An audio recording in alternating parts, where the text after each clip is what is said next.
Hey, good afternoon, good evening, good morning, whenever you happen to stance into this Truth Bomb riff. My name is Patrick Lovell, and I am riffing on Wednesday, September 4th, 2024, at approximately 1 p.m. my time. And just kind of looking at myself, wow, I didn't even assess before I decided to push play or record. I'm looking like my hair is coming back in. Remind myself of Linus from Peanuts, but maybe I should have worn a hat. But the bottom line is, I'm ripping and roaring, and I'm moving as fast as my can to penetrate your brain and your heart and your soul to help join me on a crusade to crush corruption and purge the misery of tyranny, so that we can unleash the renaissance of possibility.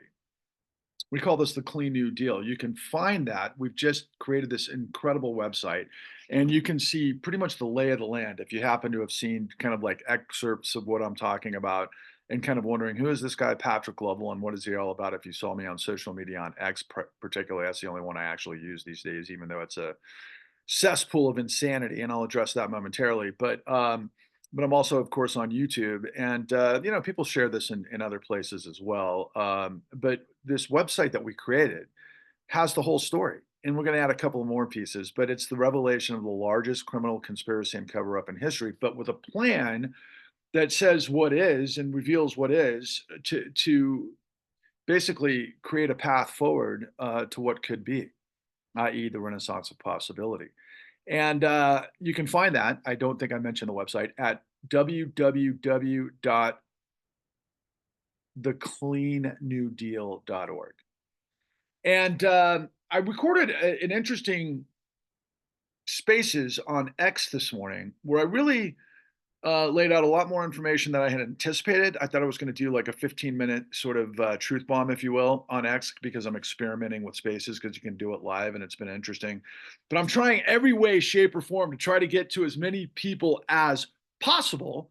And I wanted to just get to what it is that I'm saying in here. And I promise you, this is only going to be 10 minutes tops. You can hold me that 10 minutes tops. I'm looking at it right now. I know what time it is. And because I said what I needed to say in this, and I would recommend you check it out if you follow me on X, which I framed it as, what is the presidential election all about? And so I don't want to go into all of that detail here and now because I've got things to do like everybody else. But I want to ask you, I want to convince you, I want to implore you to join me in this effort that's so monumentally important, because we can frame it all based on everything that's going on. And the question I've just asked, what is this presidential election all about? Obviously, millions of us would answer millions of different ways, but primarily it's either all things what MAGA represents and then everything that's not really. And it's all about personality. And I think, quite frankly, it's more like some of the techniques I see on X, for example, are like high school. It just reminds me of back in the 80s when people wanted to harass or bully or do whatever, and they could pass notes or they could leave messages on lockers, and some of the sort of techniques that are used to intimidate and harass and all of those other things. That's all we see on X from fake accounts that are promulgated by billionaires. In fact, right before I hit record on this, the front page of the New York Times leveled a couple of interesting stories that like we're almost in the cyber war against Russia and Iran, that are, as I don't know, and I'm sure China's going to be in the mix pretty soon too, which gives us a global scale of how this whole thing works. But for what ends? And it's all tied to what it is that I'm revealing and then some. But these are the questions that we have to come out of the gate. And please say it with me. If you didn't get it the first time, I highly, highly urge you to hear this from me over and over and over, because we got one chance and we've got less than, I don't know, 70 days to be able to get this to tens of millions of people to help rise with us. It's our only chance. And this is definitely going to be relevant after the election, probably more so, because what I'm appealing to you about is I'm giving you the lay of the land and the structure of what we are to show that we can create a paradigm change that the likes of the world has never seen. And yeah, I've got all of those sort of answers in pretty much my 514 truth bombs, my work at the con, www.thecon.tv, which leads into the new Untouchables, which are all on our new website at www.thecleannewdeal.org. thecleannewdeal.org. But this is the question that we all have to ask. And we all have to ask it to who I think is an honest broker and someone who I think is a real person. And I think that was chosen in a way that could actually work for the people and maybe backfire against the cynical establishment that is using him as a tool in the full circus. But his name is Tim Walz, and he is the current governor of Minnesota, who is the presumed vice presidential nominee, of course, on the Harris Walz ticket. It's not presumed. I mean, that's what happened with the Democratic National Convention. So that's the way it is, as we all know, and all of the things that led to it after Biden, after the Trump debate, and everything that got us into this kerfuffle to begin with. But I asked the question of what the presidential debate's all about, but I want to ask the question with millions of us to Tim Walz, who, because of his background, his 25 years as a National Guard, in the National Guard, as well as a principal, as well as an educator, as well as a football coach. The question that we have to ask him is, because he was a history teacher, and I think he also taught sociology. But Mr. Walz, Governor Walz, is this, we got to frame it as, is this what he has taught his students throughout his career? Because it's this simple. Mr. Walz, Governor Walz, soon to be Vice President Walz, was the United States created such that billionaires and billionaire apparatuses would be elevated, exalted above the law and above market forces because we provide them tens of trillions of dollars of liquidity illegally while they betray the American class and the law and market forces? What is that called, my friends? I'll give you two hints. One definition starts with an A and the other one starts with T. Can you imagine back to the Revolutionary War, what exactly we were rebelling against to create the United States, i.e. separation of powers? I mean, this is all elementary stuff in the Bill of Rights and the Constitution and the law to hold no man or company above the law, that the law is supreme. Is that what I just explained, Mr. Walz? Was the United States, again, created through the revolution, through all of the wars, through all the blood, through all the treasure, through the Civil War, through the civil rights movements and the progressive movements and the war on fascism, and guys that landed on D-Day and guys that dropped into Berlin, and people that were on the beaches of Iwo Jima and so on and so forth. And I can go to every battle going back to Lexington and forward to I'm trying to think of some of the biggest battles in the Civil War, Gettysburg, so for example. But did all of that sacrifice occur so that we would prop up billionaires to control our government, which is supposedly of, by, and for the people, because we're giving them billions of money for free behind the scenes illegally so they could buy the whole system? What do you think he would say? You think he'd roll his eyes and ignore you? What if fucking thousands of us asked that question? What if hundreds of thousands of us asked that question? What if millions of us asked that question?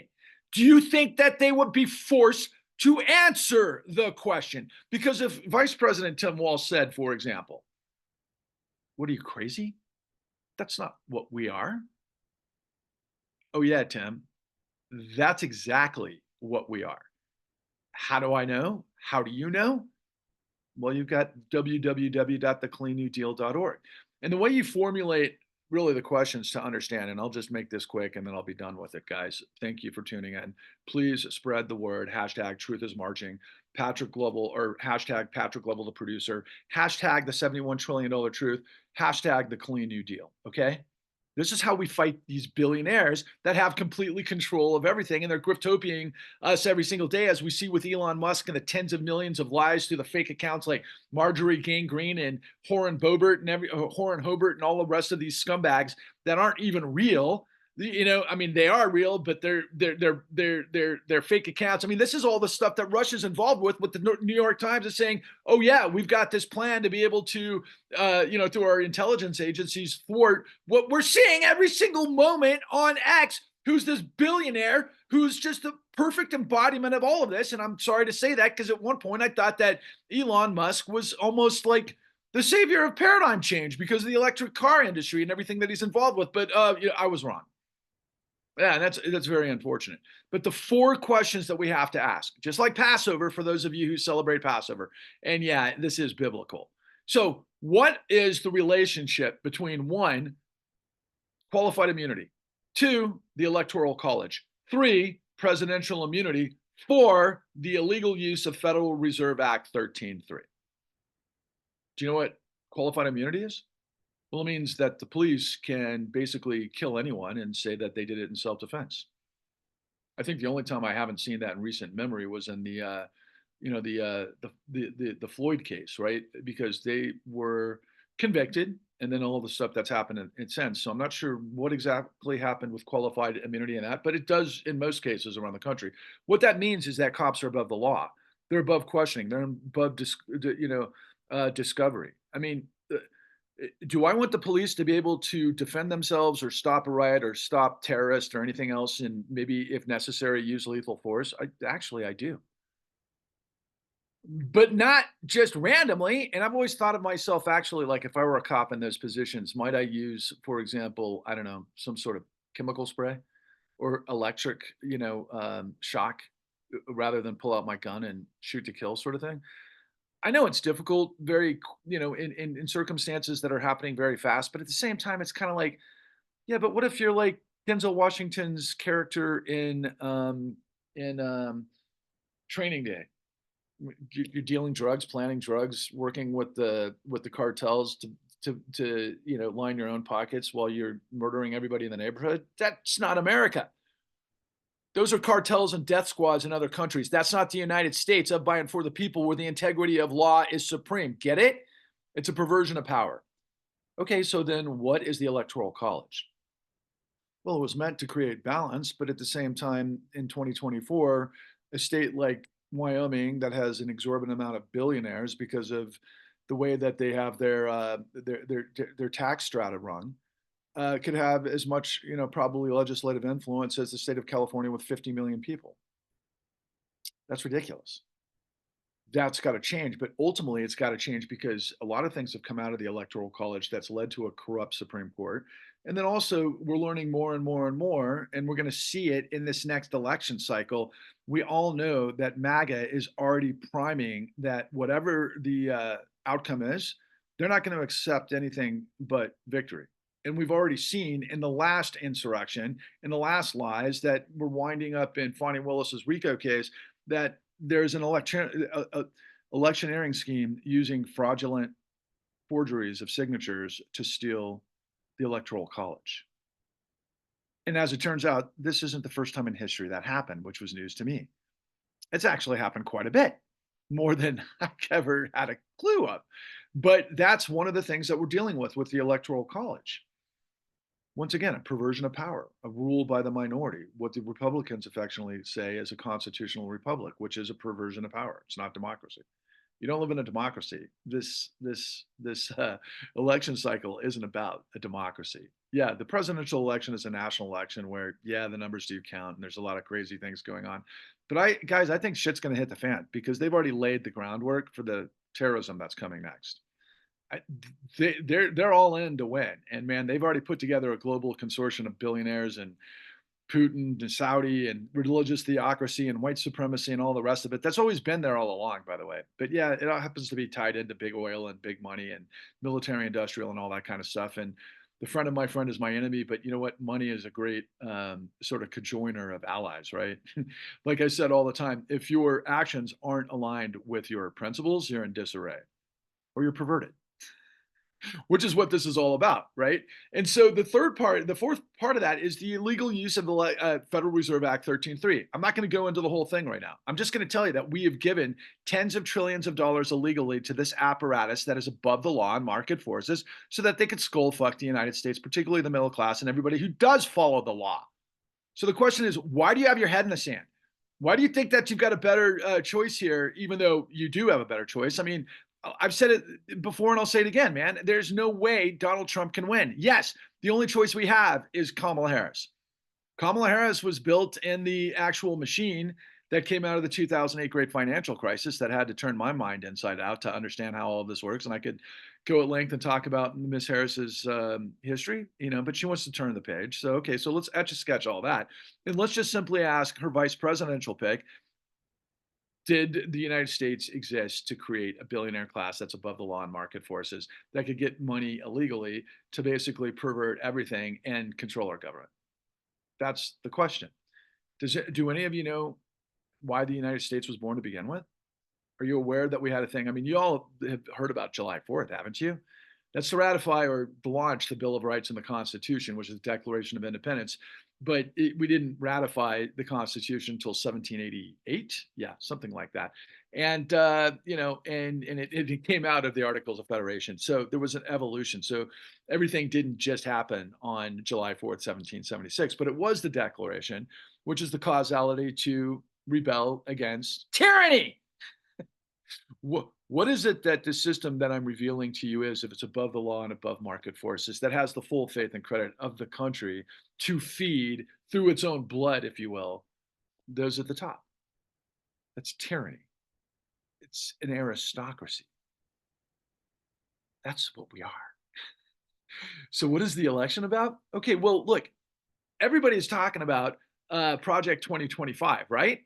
Well, the only thing that is requisite for Project 25, because Project 2025 didn't just come out of the blue. This is something that's been in the works for literally a very long time. And it came out of the verticals that were created by the Koch brothers and these think tanks to create this sort of administrative state that perverts the notion of democracy to replace it with an executive state that's above the law and can feed itself with the money of the full faith and credit of the United States, which has already happened. And it didn't just happen with Obama. It happened during Trump, and it happened during Biden. It subjugated, or a subterfuge, and worked around the whole purpose of Congress, why the founders of the United States created the Congress, of by and for the people that make these types of decisions, that battle it out through reason and debate and logic to be able to write the laws that the country is supposed to adhere to. But that's not what's going on. And we've been giving these guys trillions of dollars for free, illegally, to create a new monarchy or aristocracy or oligarchy or kleptocracy or whatever you want to call it. I call it a corporate fascist state undergirded by a criminal syndicate that uses the full faith and credit of the United States through socialism that is now fueling, that guarantees the mafiocracy that's now fueling fascism. Debate me on that. I've got all the evidence. This isn't hyperbole. I've got all of the evidence, and I know exactly who did what, when, and how in the largest criminal racketeering escapade, RICO, in the history of the world that never ended. And why hasn't Rachel Maddow told you this? Or Anderson Cooper? Or how about Tucker Carlson? Or even Elon Musk? Why do you think they haven't told you this stuff? Because they're getting paid by it. And so the clean new deal is, we're going to get, the very first point is you got to recontextualize the financial industry and go back to what we had right after the Great Depression, because we learned all these lessons before, and you got to create a new Glass-Steagall that separates commercial banking from investment banking, which means that you can't create massive casinos gambling with other people's money that's backstopped, especially if it's a criminal racketeering enterprise that's backstopped by the full faith and credit of the United States. That's Glass-Steagall, a new Glass-Steagall. You got to get rid of Citizens United, which is lacking in subtlety when it's called dark money, to be able to grease the skids so that the billionaires that are getting free money to skullfuck the United States can then buy our politicians, which is the lowest cost and ROI. I say that most of these guys, particularly on the Republican side, but they're all over the place, it's a battle between literally pimps, whores, junkies, and parasites. They're all feeding off the dead, bloated well of the American dream as I'm revealing it to you, because the American that we all believe we are doesn't exist. Surprise! Santa Claus isn't coming to give you, in your family presents, sweeping down the chimney, and any other sorts of scenarios you can think of along those lines. So you get rid of, you create a new Glass-Steagall, you get rid of the Citizens United. I'm going to demonstrate the $71 trillion that was looted by the shadow sector that goes into the dark economy that comes out to corrupt the system. Is there a better way to spend $71 trillion, my friends, my brothers and sisters? Is there a better way to spend $71 trillion considering climate side, but problems in our educational system and infrastructure and systemic prisons and racism and all those sorts of things. Is there a better way to spend $71 trillion? There's 1,000 billion and a trillion. Our budget for the United States military is $685 billion. And it's the largest budget in the world, larger than the top 10 countries combined. We have a prison population that's the largest in the world percentage-wise. We've got like what, 25%? No, sorry, we've got 5% of the world's population, 25% of the prison population. Do you think that's by accident? It's because it's a for-profit industrial prison machine that uses qualified immunity to arrest a whole lot of black people that can't defend themselves. Okay, I mean that's part of it. All right, which is a slave state. Who doesn't know that? There's a lot of people that fought against it, but they don't understand the freaking methodology of it. And ultimately, what happened to be able to create this monstrosity. And it's terrifying because this stuff is like laid out in Project 2025 that can create literally the likes of death squads or maybe a new version of the Gestapo, which, if you're not aware, is antithetical to the United States. So yeah, point 3 of the Clean New Deal is that there are better ways to spend $71 trillion, starting with recreating the energy paradigm that recreates a new middle class that creates, really the new Renaissance, if you want to know the truth. This is all in service to purge the tyranny, the misery of tyranny, bulldoze the misery of tyranny to unlock the Renaissance of possibility. Again, where are we going to get the money? Where are we going to get the money? Do you know where money comes from? And do you know why the Congress isn't even involved anymore, really? It's a facade. Smoke and mirrors. You know this stuff. You all know that it's corrupt, but you don't know who did what, when, and how. And you don't know why. And you don't know why you can't get out of this because, I got to stick my head in the sand. Oh, I've got one issue. Okay, no, people, man, everything is on the line. And so once you get through that phase, look, the other side of this is the Supreme Court. Does anybody not know that the Supreme Court is corrupt? Is that cool? In a country that has separation of powers, where the independent judiciary is supposed to have really the capacity because we prop up the best legal minds in our country to be able to make decisions that impact the country based on liberty and justice for all and equality of law and separation of powers and all of that. Does that happen when billionaires can backdoor, world-class trips and paying for houses for relatives and all manner, shape, or form of money that we haven't even probably identified, not just to, one sellout who was the second African-American Supreme Court justice in the United States to become part of the machine? That progressive movements got him into that position only to betray it. Are you freaking kidding me? And so we're going to have ethical standards for these guys? No, you have to have really legal standards. You have to have accountability. What would be the accountability for a Supreme Court justice that was corrupt? Jail time, taking back everything that he stole, making sure that that person never set foot anywhere near a judge's cloister in the rest of his career. Yeah. What about the upside down flag, I'm with you, MAGA insurrection, ruling on the 14th Amendment, Section 3, that says that if you're part of the insurrection as an officer of the United States, that you can't run for office? It's pretty freaking crystal clear after the Civil War. And so they just etch-a-sketched the Civil War and said, yeah, you know what? Trump is an officer and he's above the law. Again, what does that mean? He's a king. That's what that means. That means you don't live in a democracy. Who propped that up? Billionaires behind the scenes with money that they got for free to basically hijack and terrorize the United States through financial terrorism to pay for corruption. How does that sit with you? Are you cool with that? Well, most of you are acting like you are because you don't do anything. But I'm handing you the truth on a platinum platter that could change the world and save the democracy or recreate the democracy and redeem the dream. Because you've got to get rid of qualified immunity. You got to get rid of the presidential immunity. Both are just completely perverted in a sense of like, what, are you cool with priests raping children in their parish while they tell you that that's a stairway to heaven? Are you kidding me? Do you think if the God that you believe in is like all knowing and all good, that that's what he's cool with? Or is it more along the lines of, nah, you're really a Satan worshiper because the greatest trick the devil ever played was to convince the world he didn't exist because he was pissing on your head, telling you it was rain. And you were cool with that. You sat there on your knees, blindfolded with your mouth open, because that's what you're doing if you're not acting. But again, you don't have to do anything but understand what it is that I'm telling you and revealing to you that is the truth of everything. That if you come on board with us, A, this is the plan, and B, this is what's got to happen now. Because who's going to do it if we don't do it? Nobody. That's why you got to ask Tim Walz these questions. And then the final piece of the equation, if I didn't already say it, is we got to upend the electoral college. All of these perversions of power by power that work diabolically in the shadows because everybody is paid to be complicit in an outcome that has betrayed the United States. Our founders would have revolted against that. Abraham Lincoln had enough capacity to say, we're going to wage war against the Confederates, and we're going to prevail, and we're going to have a nation of by and for the people that shall not perish from the earth. And then we had Teddy Roosevelt because of all of the suffrage movements. And then we had progression, where we created a country of by and for the people in order to form a more perfect union, basically culminating with FDR, ultimately with the New Deal that saved capitalism from itself through everything that it is that I'm telling you.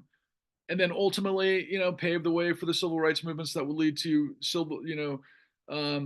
Martin Luther King, and then bestow us a world of opportunity in ways that hadn't existed before, that none of us had to fight for, that none of us raised a finger for, and yet so many of us are just so willing to give it up. I know not all of you are. I know that there are millions of you that are ready to get into the game, that are doers, that aren't people that are afraid of injustice. In fact, you want to meet injustice head on and you want to take it out. That's what I want to do. If you, me, and everybody you see who isn't a Nazi, who believes in dignity, integrity, and honesty, and empathy and decency and beauty and sustainability, if we merge in unity to create the clean New Deal, that's our destiny, my friends, to purge the misery of tyranny and unleash the renaissance of possibility. There's only one way this happens. There's only one way this happens. That's if you stop buying lies and stop lying. It's the only way it's going to happen. If you live in truth, you're bulletproof. When you live in light, you live. When you live in truth, you live in light. When you lie, you are depraved. When you live the truth, you're bulletproof. And when you live a lie, inside you die. Stop lying. Stop buying lies. My friends, I've gone the distance, spent millions of dollars working with the top minds in the country to basically just discover what I kind of had a feeling the whole way, that we just all got jacked. The difference between getting jacked or jumped in a school hallway by a bunch of bad guys, just imagine if the principal didn't hold somebody to account. Maybe the principal actually sent these guys in here to destroy you. That would be the equivalency of this high school insanity of what we're dealing with. Anyway, enough said for now. I'm going to keep on keeping on, and I'll pray, even though I'm not a praying guy, but I'll just pray to the universe and all the gods the power of the universe. In fact, that's the last thing I want to say. Look, the way this works with hashtag truth is marching is if you become a nuclear reaction to the Big Bang of truth. That's the only way we can blast through this darkness of lies and deception and perversion and betrayal. It's the ultimate American thing. That's what we do. And now I'm calling on all patriots, really patriots, male, female, anyone, all manner, shape, or form of ideology. I don't care if you go to church. I don't care if you smoke dope and you're part of a Rasta culture. I don't care if you're a punk rocker. I don't care if you're a guy that, is a do you believe in freedom or not? Do you believe in liberty or not? Do you believe in justice or not? It's just simply the law, stupid. And that's the final piece of the equation. That's the hashtag. Anyway, thanks, guys. Onwards and upwards. I'll be in touch soon. All the best.